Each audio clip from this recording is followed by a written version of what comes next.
My name is Sriven Naidu, and I'm the course host for Mind Training for High Performance.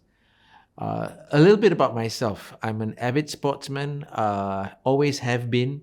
And at about age 17 or 18, I was introduced to meditation for the first time by one of my earliest coaches. And I used to meditate and explore mindfulness aside from my work and my other endeavors. But a couple of years ago, I met researcher Jochen Reb, who studies mindfulness in organizations. And I wondered, let's see how we can more systematically integrate the benefits of mindfulness with performing well in organizations. And a few years ago, because of the pandemic, I got involved in sports at a serious level again. I compete myself. And then I joined the Singapore Sport Institute, where I work with high-performance athletes, coaches, and teams. And it's becoming clear to me the mind training techniques I've sort of learned all my life and practiced more and more in the recent years really has a potential to let businessmen, executives, professionals, fresh grads, and sports people pursue both high performance and well-being in a complementary way.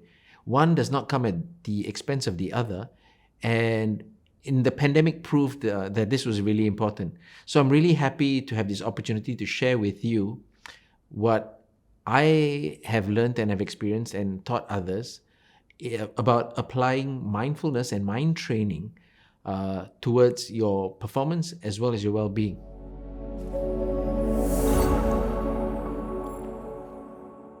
Let me start by explaining a bit about what mindfulness is. We cover this in detail in the course, but for now, let me just take you through some basics. Mindfulness means different things to different people. In recent years, out of the West, because of programs like mindfulness-based stress reduction, we focused on being in the present moment, being non-judgmental, etc. But mindfulness in the Himalayan tradition includes being aware of your internal reality, your thoughts, your feelings, and these are crucial for high performance. Let me explain. If an ambiguous or uncertain situation or bad news like your competitor doing well, that's bad news in a way, makes you upset, makes you nervous, takes away your energy, that requires what I call taming the mind. Taming the mind is an essential first step before you can unleash your creative potential. Taming the mind is comprised of two steps. One is self-awareness, just even being aware that you're upset or being aware about how your body feels on a particular day.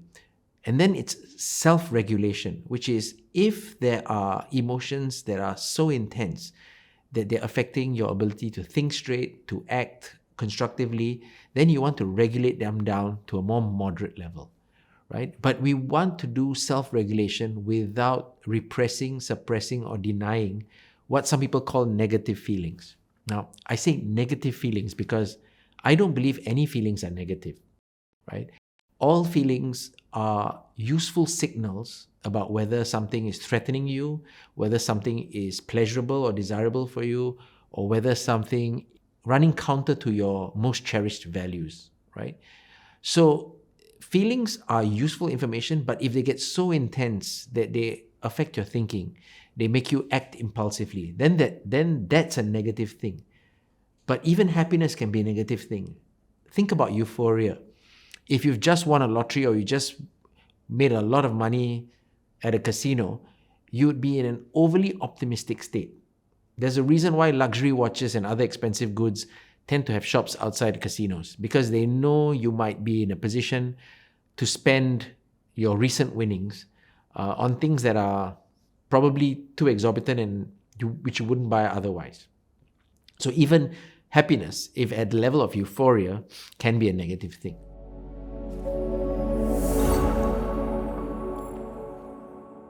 In this course, one of the key things we will learn is how to regulate your strong emotions, assuming you're aware of them, right? And I'm going to now talk about how we go about doing self-regulation without suppressing or denying what we really feel.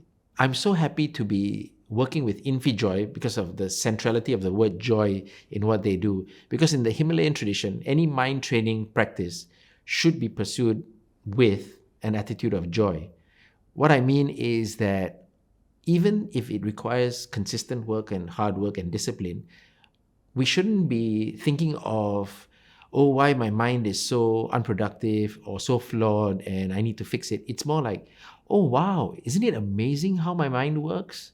And I'm going to take you through this journey of becoming an expert in your own mind. I am no expert. I cannot tell you how your mind works, because each of us is different, and what you should do about it. But I hope to guide you in becoming the expert of your own mind. And a key thing in this is witnessing. Witnessing without judging. Let me give you an example. Let's think of the physical exercise of yoga. A not so good yoga teacher would ask you to touch your toes. And then, depending on whether you can or not, you feel like you're successful or a failure. Now, a better yoga teacher would tell you to bend from the trunk and move your torso towards your thighs. When you do that, you will discover if the tightness is in your hamstrings, in your back, and you'll notice how far you can go today. It's not about actually touching your toes, but it's about moving and noticing. And if you're not too hard on yourself, you'll learn something. And the next day, you'll learn something else. And you don't always have to go further. Each day is different, and you learn about how your body's feeling each day. So this whole witnessing without judging is the attitude that is central for self-regulation. Because it's a bit paradoxical. Although we want to regulate our emotions, we don't want to go in with the intention of regulating our emotions. We go in with the intention of noticing, of witnessing, of giving it just a little acknowledgement. And the miracle is that when you acknowledge without judging, the emotions tend to subside by themselves. Now, don't take my word for it. I want you to try this, right? So I'm going to give you a script to teach you how to do this the next time you find yourself being overwhelmed, and you play with it, and hopefully you find that it works for you too. The next time you notice or you sense that you're uncomfortable or that you have a ruminating thought, say this to yourself. Instead of saying, I am angry, take a bit of a step back and say, this is anger. You're noticing that it's anger that you're feeling, and you're not identifying with you being angry. That creates some space. If it is a thought, like say somebody's done something and you're thinking, they hate me, step back and say, I'm having the thought that they hate me. Underlying all of this is a reminder to ourselves that however we feel and whatever we think tends to be transient, tends to be temporary. How many times have we believed something only to change our minds when we have new information? How many times have we felt so strongly about something and a few weeks later are surprised we even felt so strongly? So this whole practice of stepping back, Ron Heifetz from Harvard Kennedy School teaches adaptive leadership, and he calls this going to the balcony. The metaphor is, in the drama of life, you don't only want to be the actor on the stage, caught up in the drama of life and feeling all those emotions. You want to be able to step back and be the member of the audience sitting in the balcony of the theater, watching yourself, reflecting, and saying, I noticed this. Is this what I want? What are my options? How else might I behave? It's taking this pause to get some distance that creates the tranquility.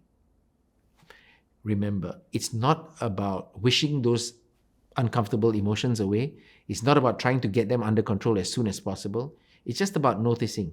And maybe some days they go away quickly and some days they go away further.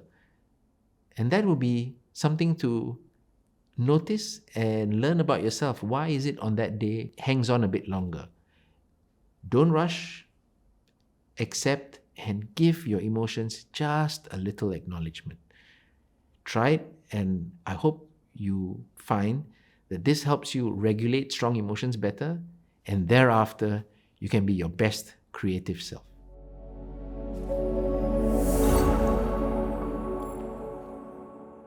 You can change everything about the world around you, but if people's quality of consciousness doesn't change, either we'll recreate the same problems or we won't appreciate it even though things are getting better, right?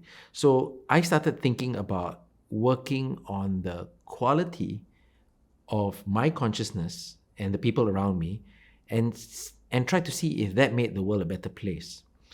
And many years later, I sort of found a quote from Buddha, which sort of sums this all quite nicely. He said, there's not enough material to carpet the earth, but there's enough to make yourself a pair of slippers. So if you sort of work on yourself and making yourself enjoyable, regardless of what the world around you is, then things are okay. But you'll never make the world a perfect place externally. The reason I developed this course is because I want to sort of share what I've learned to realize is that each of us can make ourselves and our loved ones happier by working on ourselves inside rather than trying to change the great big world outside, of which some of us have control, but most of us have much less control. This course has been carefully designed based on my experience teaching mindfulness in 8-week programs and teaching executives on one-on-one coaching. 3 weeks with 15, 20 minutes each day, where we will do practical exercises, some reflections that are structured in ways that build on each other and that you can come back to revisit. And the structure is made such that it reinforces, and it's the way that works for most people to build from self-awareness to self-regulation. And then once you've tamed your mind, to unleashing your mind. And once you know how to do this in formal terms, how to bring it all together so that in a given instant, when you're faced with a challenging situation, you can use my 30-second wiser protocol to go through these steps and make sure your response is more constructive and one that you're far less likely to regret. Can't promise you what you'll get out of this course for sure, but I think you will become more familiar with your mind, its tendencies, and you will learn some ways to manage it gently and bring the best out of you. There is no fixed path for all of you, but you will discover your own. The Spanish poet Antonio Machado said it quite well. Traveler, there is no path. The path is made by walking. And I hope you will join me and take the first few steps on your own path, and then thereafter have the rest of your life discovering new and wondrous ways to tap the potential of your mind.